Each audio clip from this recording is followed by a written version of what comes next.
ColourShed Productions on the YouTube. So we're gonna watch his video about Burnout 3 Takedown. Let's go.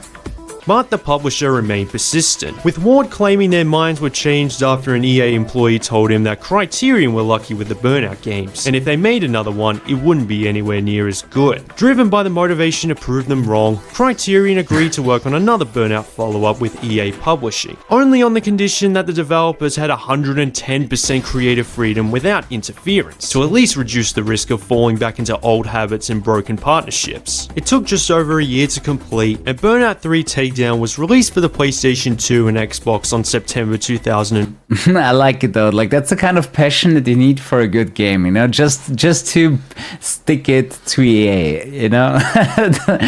Like, I love it. Like, we're gonna make the game, it's gonna be better, but you have absolutely no say in this game. They just wanted to stick it to EA. I love it. Another reason Alex Ward was so hesitant to make a new Burnout game is because the developers wanted to wait another generation, since they felt like they already pushed as hard as they could with these systems. But thanks to the extra resources from EA, this game looks like the predecessors barely scraped the surface. Dude, Burnout 1 in comparison is a tech demo. Like, if you saw me play it recently, like, you just have a car, a really hard to fill boost bar, and that's it. Like, that's everything you can do. Like, you can crash too. The crashes were not very impressive either. It's really just a proof of concept showing how the game works, but not more than that. Like, Burnout 2 was a big step up, and then Burnout 3 was an even bigger step up. But you just hear it's fire. It's louder and more arcade-like. That's the best way to describe it. And speaking of sound, it also uses a licensed soundtrack that subjectively I love, but objectively fits perfectly with the game as well. Turn the soundtrack up and turn lower all the other sound effects in the game. Like, the soundtrack is so much better. The only drawback I have is because it's licensed, I can't use it for this review, which is a travesty. And because I had to turn down the music audio completely, it also meant DJ Striker from Crash FM couldn't be heard either. Yeah, that's kind of weird. Like, you turn off the music, but the radio guy also disappears. Like, that's a weird decision on the development team. Like, just let the guy talk. You know, just have an extra volume slider for the DJ and it would have been solved. Seriously, I want to go on record by saying that this is the sharpest, most detailed original Xbox footage I've ever recorded. If Burnout 3 wasn't as iconic as it is, you'd seriously be forgiven for thinking this is an early Xbox 360 game. For 2004, it's an amazing graphical achievement. Definitely one of the best looking of the 6th generation. Not bad, considering there's no PC version. How cool would it be to have a PC version of Burnout that's not Paradise?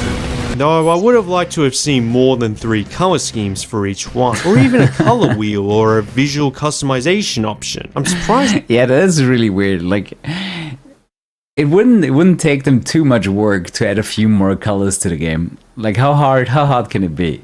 As like a color wheel, as you said, or like just more than 3 choices for color. But the only way to fill it to the brim and then some lies in the game's title. Revenge. When you start a race, the boost tank is very small. You can fill it up all you want. And the fact there's a game mode dedicated to taking down as many opponents in a time limit is the best thing Criterion have ever done, in my opinion. The good thing about the crash cutscene, it actually protects you from weird crashes. Like, if you play without it, it's going to be a lot faster for you, but you also are going to crash a lot more. Like, with the crash cutscene, you get a bunch of invincibility frames and some safety from the autopilot.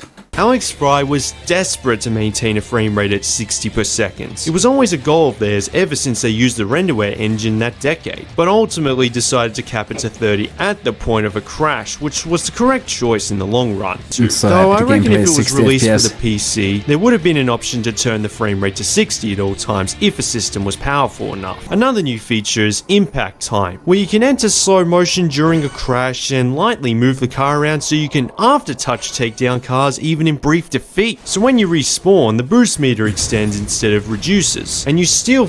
The problem with that feature is you can't turn the camera, and when the game chooses the camera angle for you, very often you don't even see where the opponents are coming from, so it becomes absolutely impossible to guess where they're gonna be driving.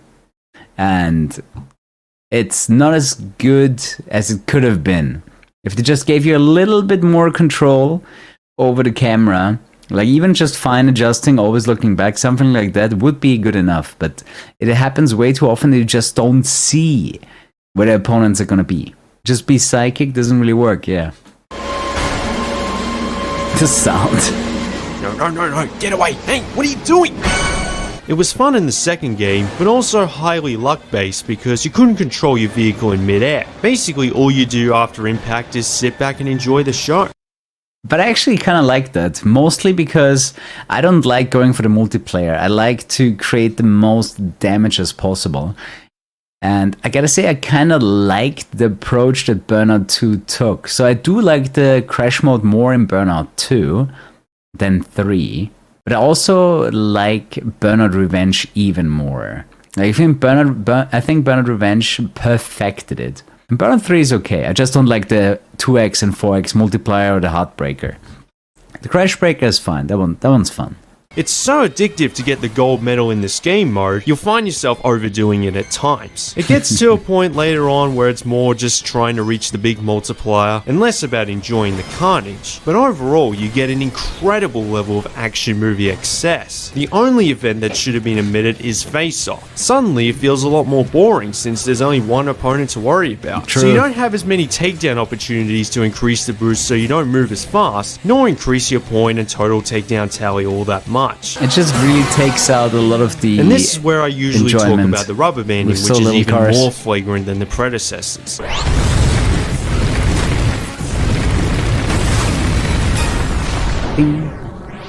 The pitch gets higher and higher with every takedown. Ow! From a reviewer's perspective, if I have to force myself to stop playing a certain game because I'm enjoying it too much every single time, it's an instant masterpiece in my book. Potentially 20 hours of this, and there's nothing to stop you from creating another profile and doing it all over again. What more can you ask for? Such a good game.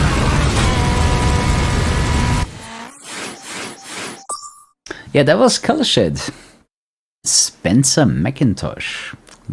Don't think I ever noticed his real name. Either way, he does some really good videos. Give him some love. Hit the subscribe button and the bell button. Burnout 3 crash mode, but with the Burnout 2 jackknife glitch. That's a high quality recording.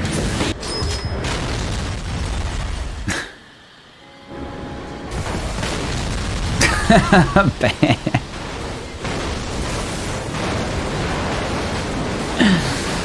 Let's watch another one. Let's see how much this bikes out.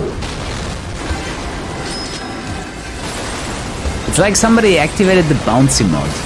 But it's pretty much what we saw yesterday in Burnout 2. No! What is this?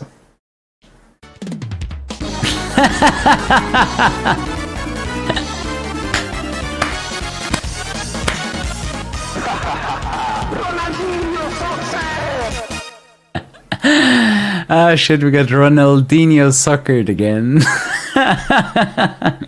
So, other than that, thanks so much for watching, sleep tight, definitely do come back tomorrow for more, and good night. Have a good one.